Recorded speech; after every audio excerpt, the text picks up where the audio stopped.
Hola amigos, buenos días, tardes o noches, dependiendo de cuándo nos estén escuchando. Nosotros somos Romina Pla, Alejandro Rivilla, Ramsés Acosta y Vanessa López. Estamos muy felices de tener este espacio para discutir un tema que llega a ser un dilema ético. que aparte de todo nos parece sumamente controversial.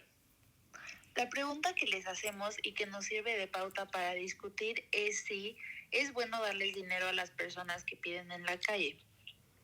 Para iniciar vamos a decir algunos datos que nos sirven como contexto de esa problemática y con esto poder tener una postura.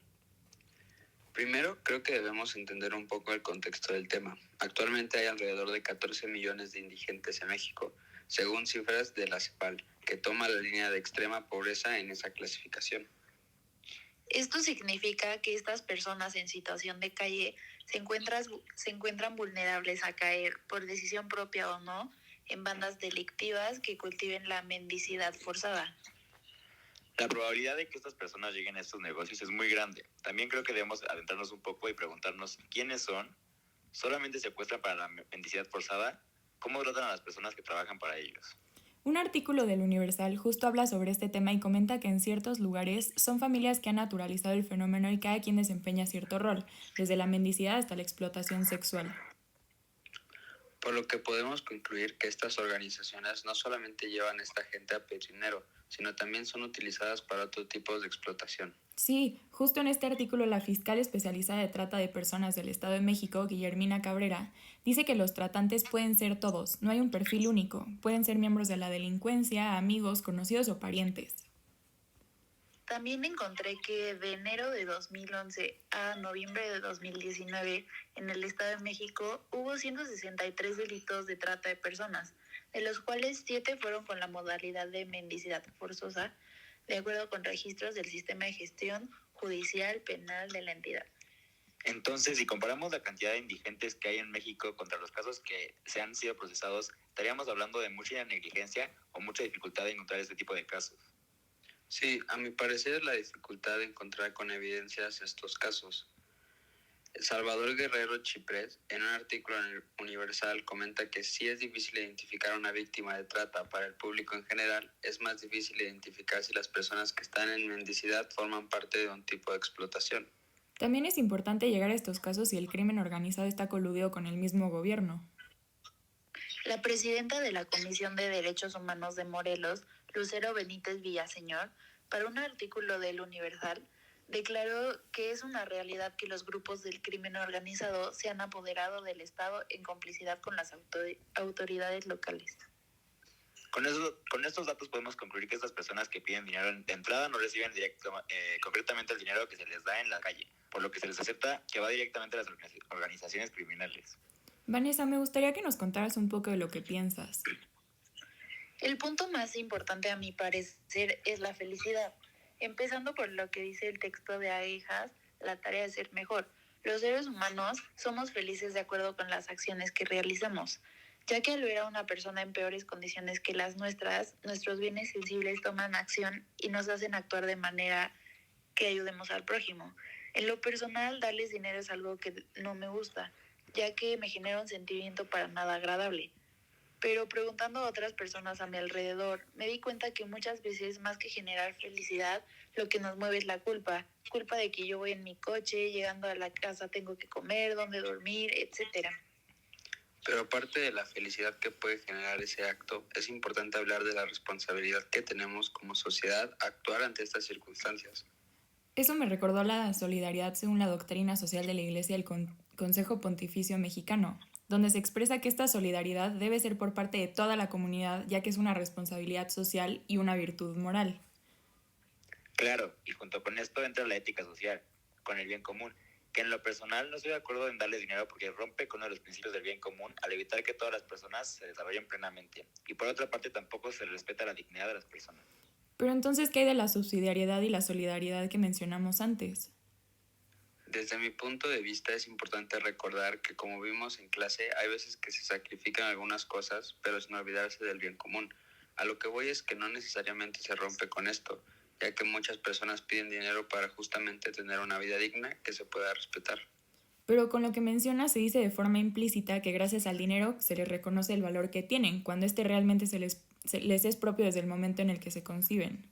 Recordemos que el dinero es un bien que no se quiere por sí mismo, sirve como trueque para algo más y no podría ser el fin último de ninguna de estas personas.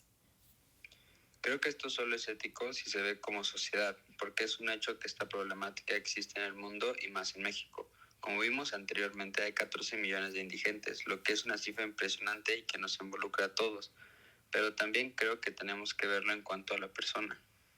Estoy de acuerdo y me gustaría platicar acerca del respeto a la vida, porque como mencionamos al principio, han existido varios delitos sobre trata de personas. Para empezar esta nueva vertiente, voy a decir una definición que nos da Esgrecha del respeto de la vida. Nos dice, se entiende por respeto el deber de no suprimir la vida o de no herir la integridad material.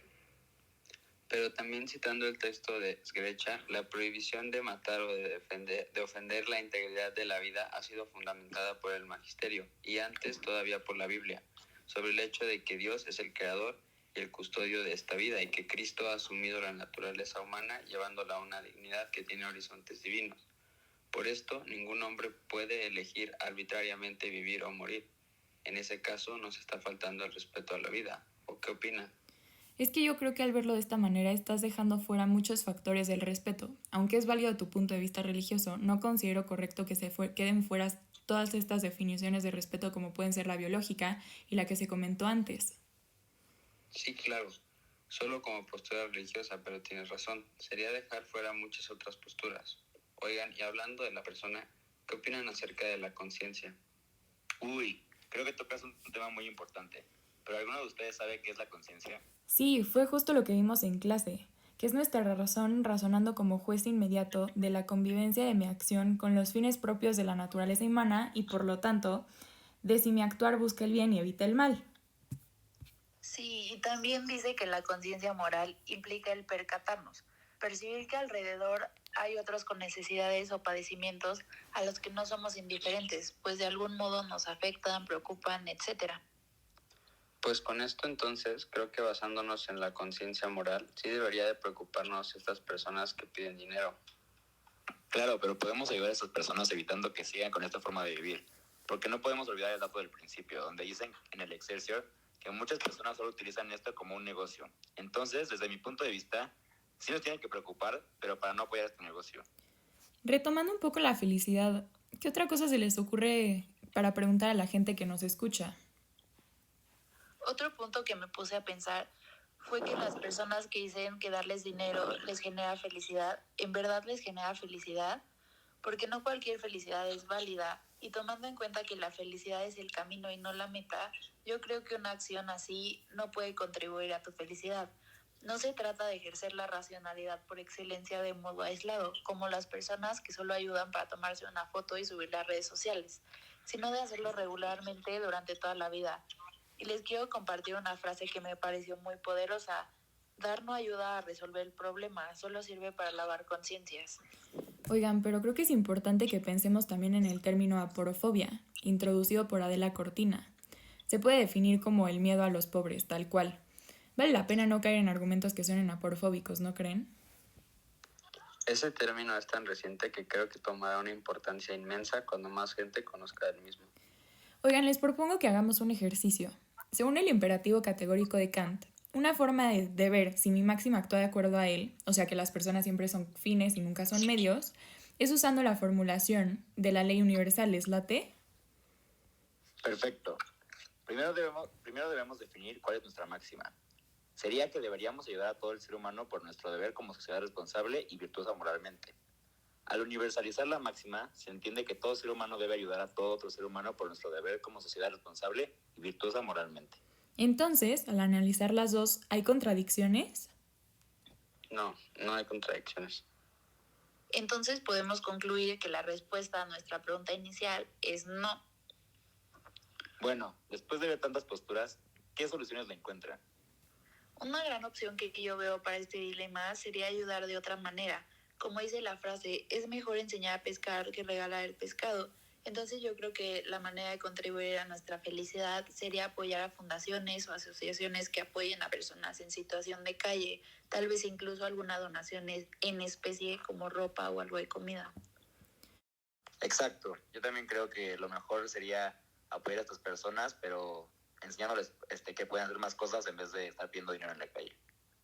Sí, creo que no podemos decir que lo hagan o que no, pero sí podemos decir que normalmente ese dinero llega a organizaciones criminales y sería mejor ese dinero a una asociación o algo así.